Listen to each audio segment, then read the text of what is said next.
Olá, pessoal.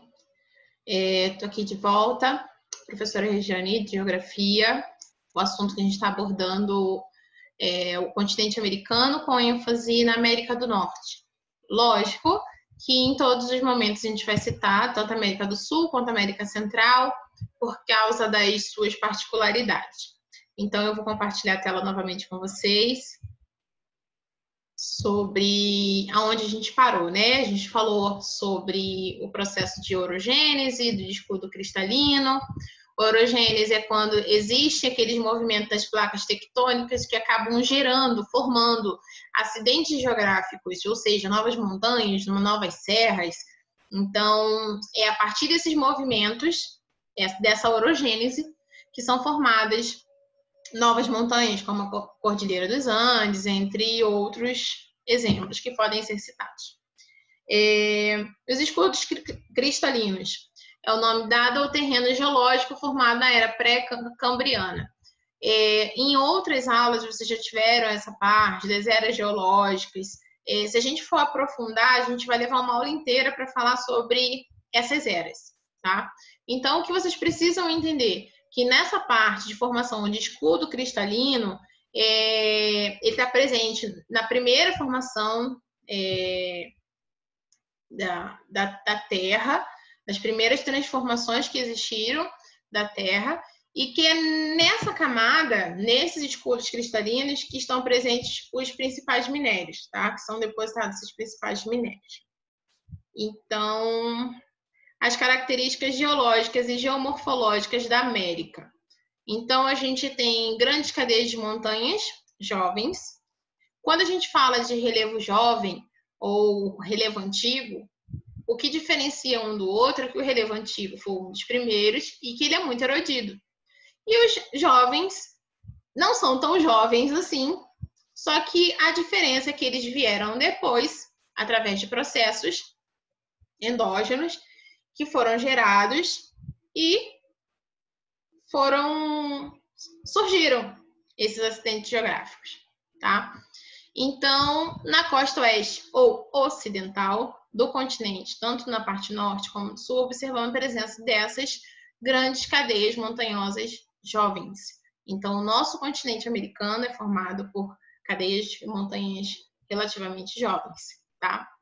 Na porção sul-americana, olha que bonito, sul-americana, a gente já sabe que está falando da parte sul do continente, da nossa parte, dos nossos vizinhos aqui, né?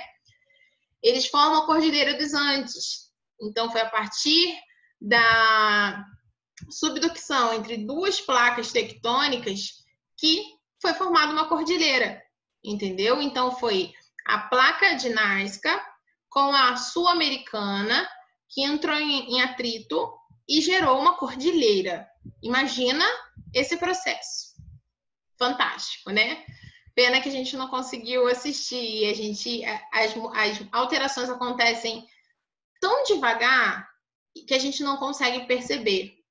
A gente só consegue perceber, assim, através de registros, a questão da erosão. Por exemplo, você vai numa data, num determinado lugar e tira foto de uma, vamos supor, da Serra de Maracaju, Morro do Chapéu. Quando você volta lá, para ser mais exato, você vai lá na Boca da Onça, lá em Bodoquena. Você vai passeio, você tira foto daquela paisagem. Aí passam-se 5, 10, 15 anos e você volta lá. Aquela paisagem já não vai ser mais a mesma, porque aconteceram processos erosivos naturais que transformaram. Então, hoje a gente consegue observar através das fotos. Quem tem a percepção, por exemplo, um geógrafo, eu consigo observar, olha, isso aqui está diferente. Então, você pega no seu acervo, olha aqui, isso aqui mudou, isso aqui não tinha, tá? Só que tem pessoas que não se atentam para isso. A formação não foi da noite para o dia, nossa, bum, apareceu, surgiu uma cordilheira na minha frente. Não, isso foram milhares de anos que foram se formando, foi chocando, tendo atrito até que surgiu, entendeu? Na porção norte-americana, a gente tem esses acidentes geográficos também, E tenho como exemplo as montanhas rochosas localizadas entre Estados Unidos e Canadá. E no México, a gente tem o exemplo da Serra Madre, que foi gerada através também de atrito, já da placa norte-americana, junto com a placa de Juan de Fuca. Mais para frente, a gente vai ver aqui, ó, aonde estão localizadas essas placas. Então, a primeira setinha fala da placa norte-americana.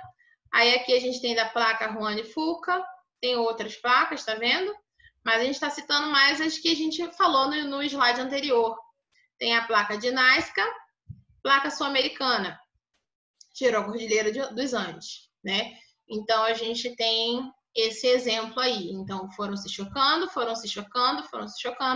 até gerar essa Cordilheira dos Andes. Isso na questão da parte sul do continente. Então, as transformações, elas ocorrem diariamente. Só que é tão gradativo, é tão devagar, que a gente não consegue perceber, a não ser um historiador, um pesquisador que está ali analisando, mas mesmo assim, isso demora muitos anos para acontecer e para a gente poder perceber a dinâmica natural que acontece. Então, dessas características geológicas e geomorfológicas da América, falando do continente inteiro, a Cordilheira dos Andes, uma vasta cadeia montanhosa, como a gente pode ver nas imagens aqui. Olha que coisa mais linda, coisa mais perfeita. É formada por um sistema contínuo de montanhas ao longo da costa ocidental da América do Sul, de formação geológica do período do Terciário.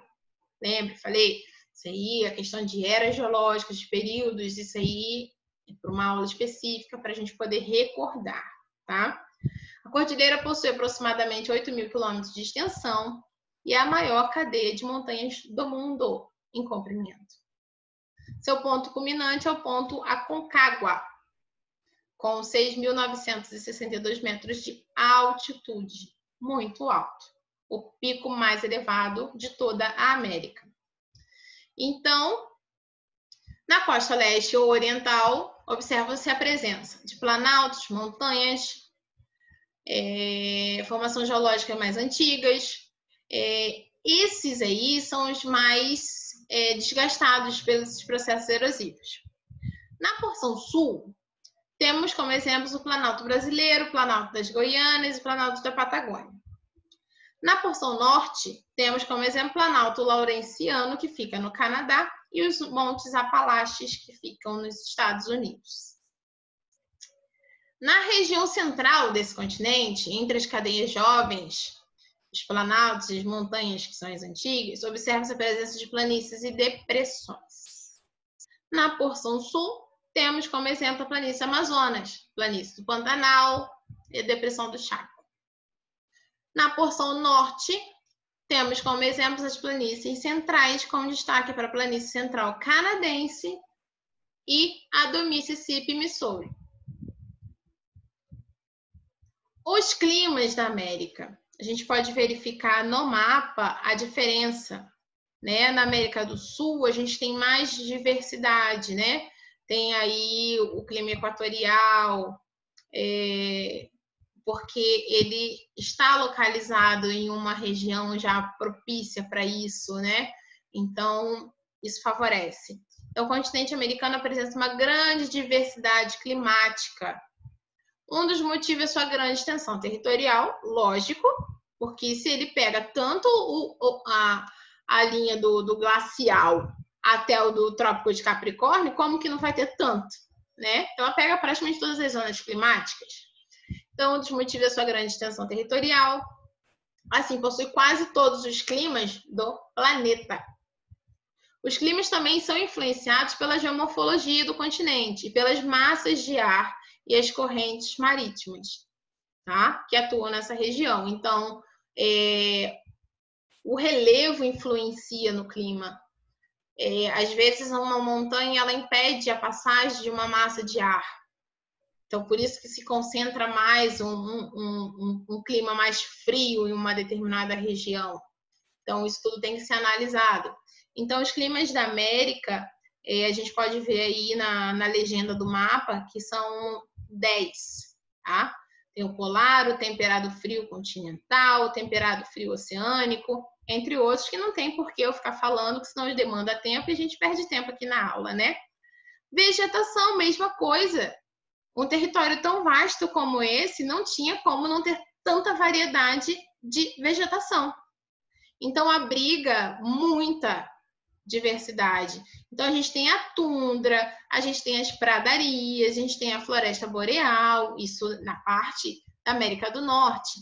A gente tem aqui, na parte da América do Sul, a gente tem floresta equatorial, tem a caatinga, que é linda, tem o chaco, tem o cerrado, tem os pampas, enfim, uma infinidade de vegetação que tem que ser explorada para a gente poder aprender cada dia mais. Aí a gente fala aqui um pouquinho sobre as características de cada uma. A tundra se localiza no extremo norte, como a gente já pode ver aqui no próprio mapa, né? Não precisa nem ler o slide. O tundra, a floresta boreal ou até mesmo taiga, pode ser tanto uma quanto outra, fica localizada na porção norte do continente, né? E essas outras são características da parte sul do continente. Então, aqui a gente tem algumas imagens que facilitam um pouco para a gente poder entender as pradarias, como que são formadas a vegetação da taiga, da tundra, da floresta temperada, da vegetação desértica. Então, a gente vai fazer o seguinte, numa próxima aula, que vai ser daqui a pouco, eu vou dar continuidade na parte da hidrografia, que é muito importante também. Não adianta a gente falar tudo ao mesmo tempo, porque senão a gente não consegue qualidade no aprendizado, né? Então, a gente para por aqui agora. Próximo passo vai ser falar sobre a hidrografia do continente americano, tá bom? Espero vocês!